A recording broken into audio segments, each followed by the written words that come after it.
of the latter's will prevail in the Visayas region, 61%, 73 in Mindanao. Ug sa classification, economic classification, sa Class E, 60% ang distrust. Wala na gyud. There are no indications whatsoever nga doon na pa'y leadership capability ang ato president based on survey results. Kani sa Pulse Asia lang ni, we're waiting for the social weather station o kaning Okta Research.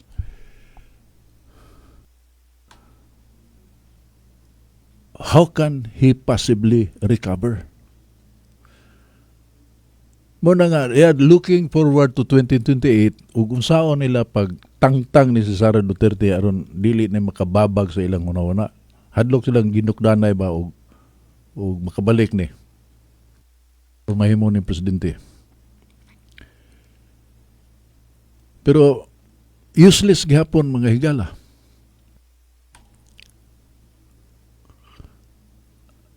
Abysmal ang iyang record, leadership record. Ang flood control anomaly, project anomaly, remains unresolved.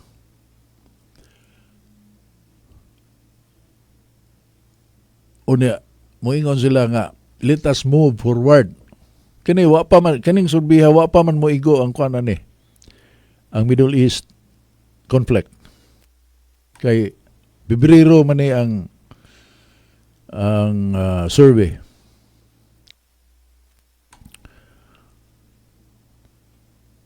Biskuido gyud. Winigsugod og wild aning mga drivers mga higal. Mag-wild magyud eh.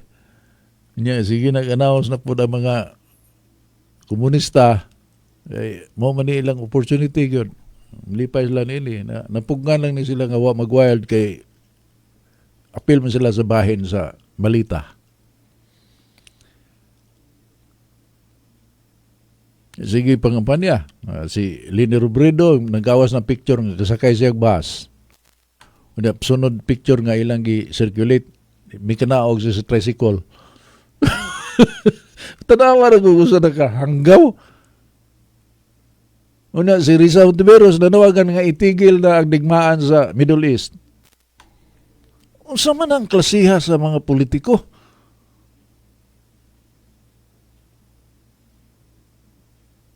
Nagkaroon, unsa may ilang gibuhat? Wa may klaro gyud nga pamaagi aron makasugakod ta ani maong krisis.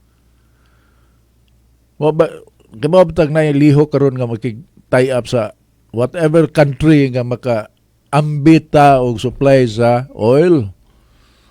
Mga ambita. Kay kita'y pasagdan di man tatagdon.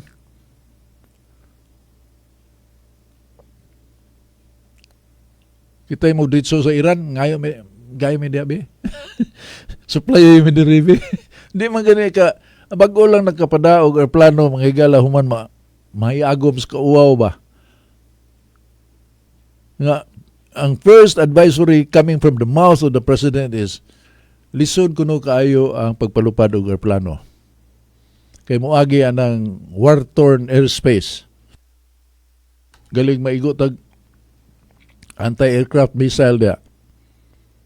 So, sa ating mga kababayan nandiyan sa Middle East, maghanap kayo ng safety places. Diyan muna kayo. Maghanap. Tago sa mo. Una ang tigpababa bingon nga unang putok pa lang.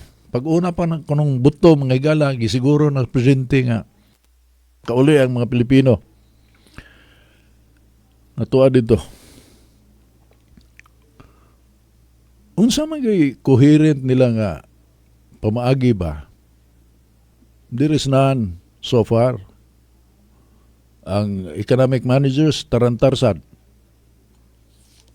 At least ang Department of Energy prangka ba? Mingon nga mahurot ning atong kuan, kaning atong stock di ni kalahutay kutob ni sa hinapos nga bahin sa Abril. Kung makaabot o galing, di pa gani sigurado nga makaabot. Kung makaabot, hinapos nga bahin sa Abril o unang bahin sa Mayo. Kung makaabot pa, mayroon mayon nga sigurado, Mayo napatay salin gamay. Dili absolute ang pronouncement mga higala. Uncertain. Nga kanunay, they're supposed to monitor this movement kay vital kay ni sa atong survival as a country. Ang priority lagi ka ng pamulitika ng wahinungdan mga higala. Sumagot, hindi man siguro ito maglalis niya na. Karon mangita naman ang mga Pilipino kinsay basulon ani. Mao man gyud na bisag sa pamilya gani. Mangita dahil nagkinsay pasanginlan. Mag-crisis na gani ang pamilya. Mangita dahil kinsay basulon ba? Ikaw mo kaingon? Ano ba? Mga dili, taka lang ka. Ikaw mo kaingon. Magtudtod na dayon. Because that is human nature. So, ingon na yung panahon na karon. Human sa dakong kinawatay. Unya, naghiagom tag-crisis. Magsugod o tagamta mga pobre nga matay lisura. Perte na yun yung lisura. What do you think will happen?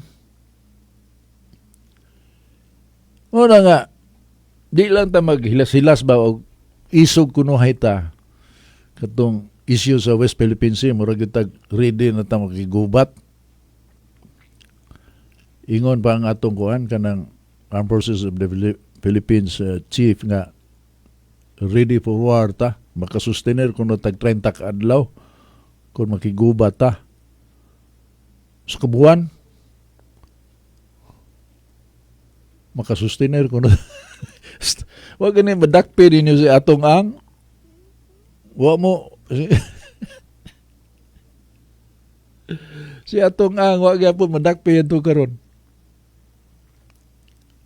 Si Saldico. Huwag po siguro itinguha ko silang dakpon ba. Kutob lang na sa press release.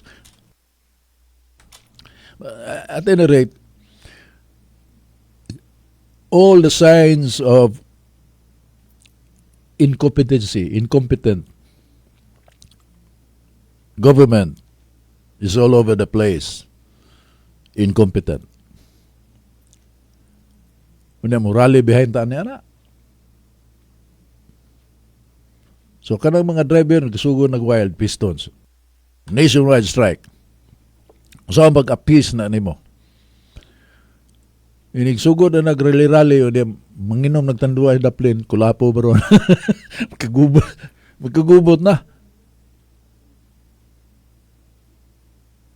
Magkagubot mga higala. Hubog, naguli sa ila, wayon sa sawa ko, waydang makaon sa pamilya. Sa mo, taga-aburido. I mean, real talk na siya ha. Because definitely, mukha na og lagi ni problema ngadto sa labaw ng inanglan. Kita god puloy, katuo ka nga okay ni atong kahimtang. Miligro ta ani. Una ang mga measures, 4-day work na lang. Work from home. Aron makasave.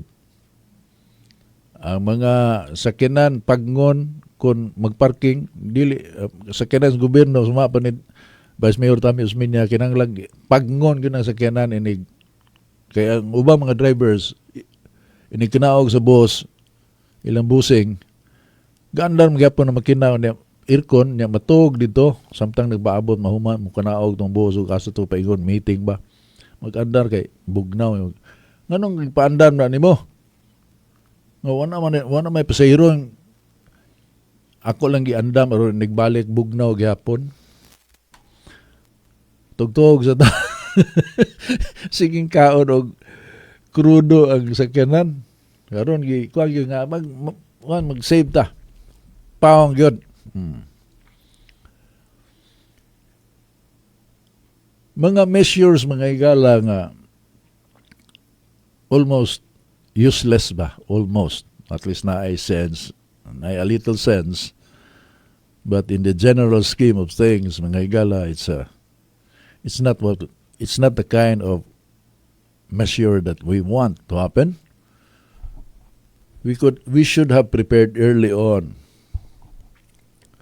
Tungod kay centralized man ng gobyerno na to, ay mahimo mga local officials. Kuto ra tao na ng 4-day work sa diya, pero kanang pagpangumpra mga sources ba, mo na ilang unahog trabaho. Hindi kita mahutdan.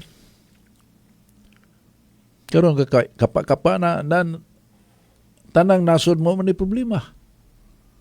Vietnam, Singapore, Thailand, Malaysia, naghimo na sila mga measures aron dili mo kanaog sa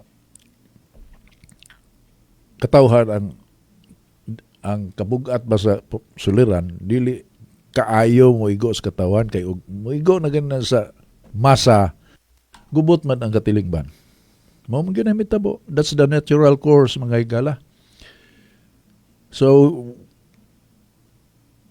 amot matabang pa ba ni ako ampo na lang ta kay kanabang na early resolution ang problema ha. Na laing tinubdan sa o agianan sa oil, di mo agi sa Hormuz, kanang Strait of Hormuz, di mo agi diha. Pipe, tubo, paingon dito sa mag-agi sa ilawom sa yuta, unya ato mo gawa sa naipantalan dito ang ato nalang kwaon sa mga oil tanker ang lana, ang oil para distribution. In the meantime, dagang oil tankers lagi nga nag-standby. Kaya may kargamento. Magdugay pa ni ang mga tripulante na pakanaugon. Tawgon ta na lang mo og mubaling lang normal. Website tayo sweldo ron. Ay nako, paita mga higala. Anyway, di malas lang ta nga nakaabot, natunong tanini, but if you look back in history, mas grabe itong katong pinatianay gud ba? Second World War, for instance. Mabitaw nga, let this be a lesson for all of us. Dili ta pangpada sa tama kanang mura kinta tag-isog yun. Kanang laban kong laban mentality ba? Di na mao. Because in war, there are no victors. Only the vanquished, mga higala. Una tayo panahon, nagkangayang salamat sa iyong pagsunod kanunay sa atong mga tulumanon. Atong tapuso ning atong tulumanon pinagi sa paglitok sa pulong pagampo. Pagampo ning kinupyan na to sa founder sa Society of the Divine Word, SBD, St. Arnold Jansen. May the darkness of sin and the night of unbelief vanish before the light of the Word in the Spirit of grace. And may the heart of Jesus live in the hearts of all men. Amen. Uban sa kong partners, Master Control, Engineer on Duty, Señorito Auriculo Monte Aragon Jr., ug sangan sa atong General Manager, Engineer Ruben Virtucio. Ako ang inyong ubos nga alagad, Alex Arboleras, Bolongay. Daghang salamat. May buntag.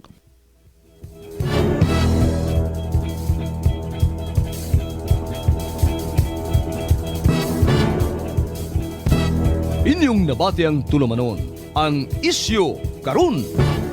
Hantod na usab sa sunod higayon. Salamat. O balaan nga kasing-kasing ni Jesus, ang samaran og napusgay nga kahimtang sa nasod, nag-aghat kanamo sa hinanaling pagtubag sa labing mahinungdanon nga mga suliran sa among kasamtangang panahon. Katawhan, kami ay